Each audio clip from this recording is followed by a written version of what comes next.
popski'sprivateexpeditions has been exploring the Sahara Desert for many years now.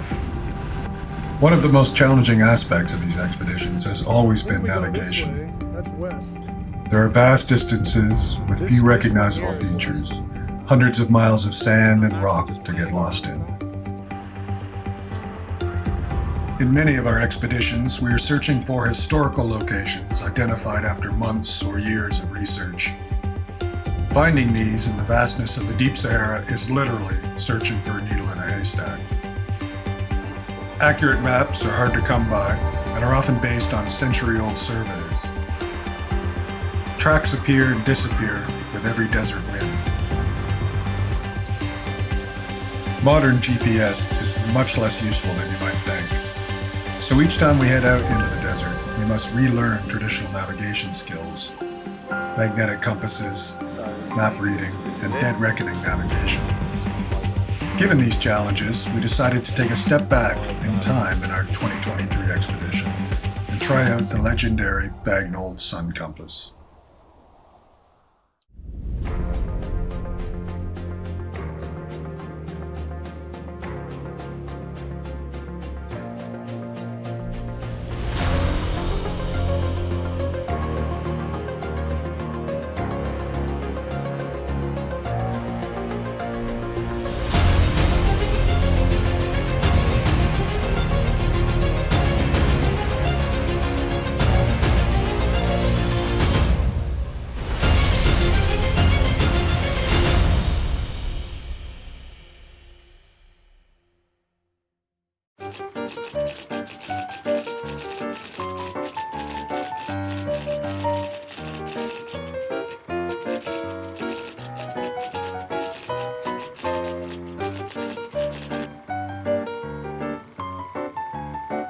After the First War, 1926, I happened to be posted to Egypt, and there the motor transport of any kind had been introduced into Egypt during the First War, nothing before, notably the Ford Model T Ford car. But the general opinion was, even then, that the motor car was meant for roads. And as there were no roads out of Egypt, and only roads were along the Nile Valley, we thought it was, I and a few other people thought it was rather restricting, and that's why shouldn't one use Ford cars to travel across country and make roads for ourselves or go along camel tracks. And we were the sort of pioneers of desert motoring, and we developed it to a certain extent that we managed to be self-contained in water and food and petrol for as much as 1,500 miles. And we were able to penetrate further into the Libyan desert than anyone had penetrated before. One got an enormous amount of expertise.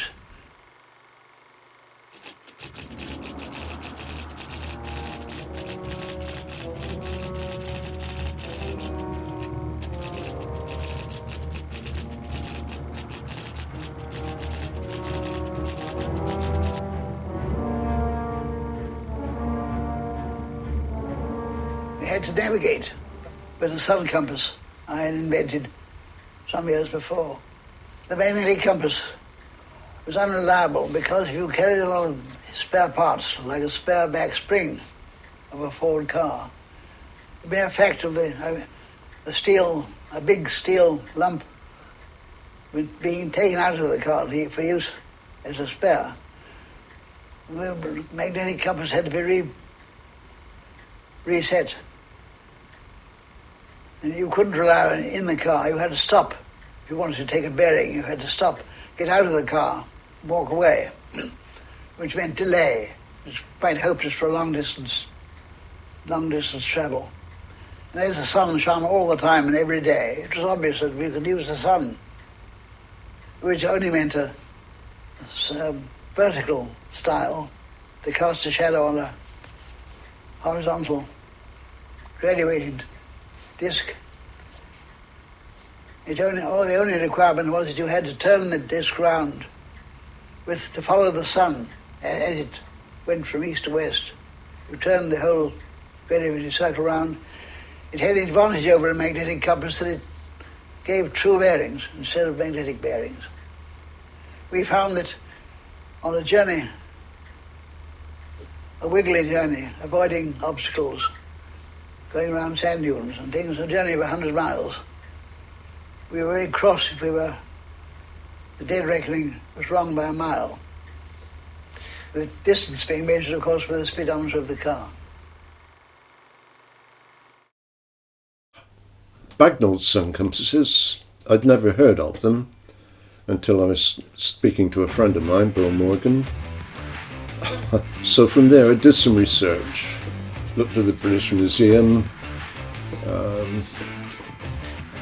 collared their pictures and sort of studied what we could on the making of Bagnold sun compass.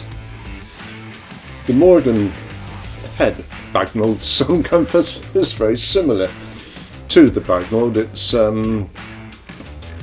similar in size and I would think weight and construction, but there are slight differences from the Bagnold one.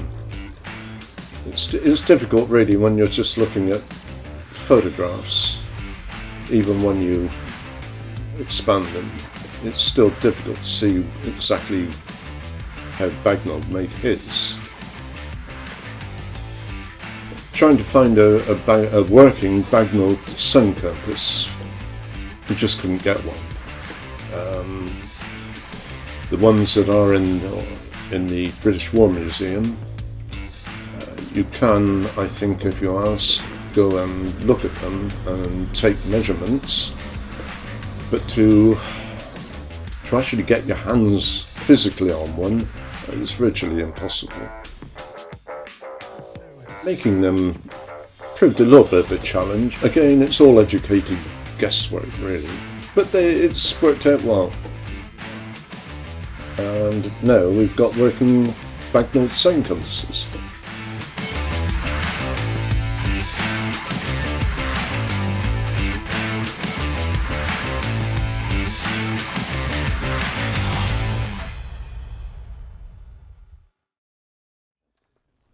This here is a replica of a Bagnold sun compass.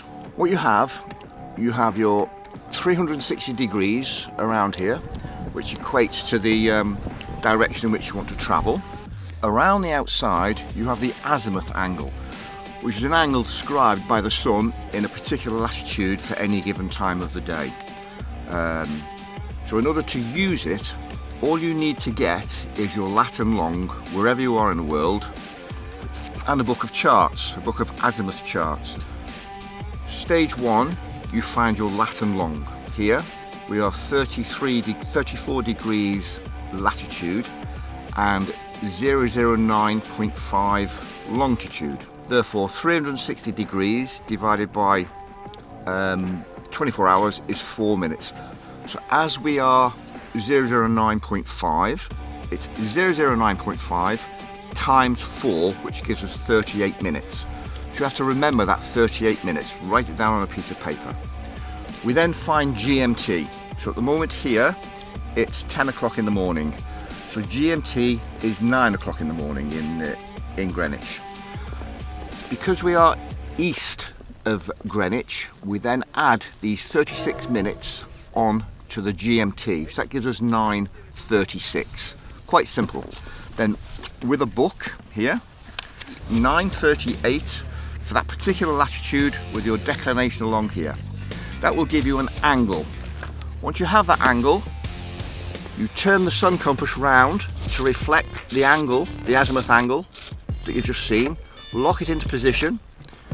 You then, with your map, decide which direction you want to go and you move the direction indicator to the desired degree. Back in the good old days, when they started building ships and aircraft and everything out of lots and lots and lots of metal, you would end up with problems with magnetic compasses in those machines because of the amount of metal in the body of the vehicle would slew the compass one way or the other. So somebody came up with a clever idea of using something like this, which takes the declination out of the vehicle and out of the magnetic field that the vehicle generates to a magnetic compass. So So what we're doing now, simply aligning the heading, if you like, of the vehicle and putting it and making sure that it's aligned directly to the heading of this Bagnold compass. Once that's done and this is lined up with the vehicle, you drive the vehicle such that the sun, the shadow cast by the gnomon, lines up with the indicator on the direction scale, and that's the direction your vehicle is pointing in. The miles you go is simply read from the mileometer. We used it yesterday for 19 miles out here in the Tunisian Sahara, and it was virtually spot on when we arrived at the wadi.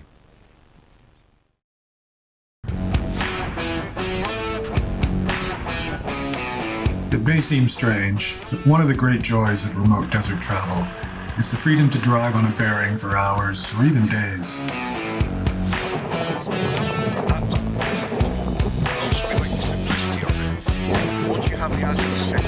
As a group dedicated to exploring the desert, the same way it was done by the early pioneers like Ralph Bagnold and the LRDG, using his sun compass just felt right.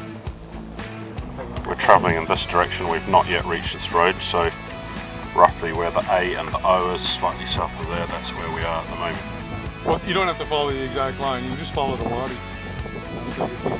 This simple device quickly became a trusted addition to all the other navigation skills we practice on each expedition. There are a few comparable experiences to an open-top truck, a Bagnold sun compass, with a great group of friends, and a vast desert to explore.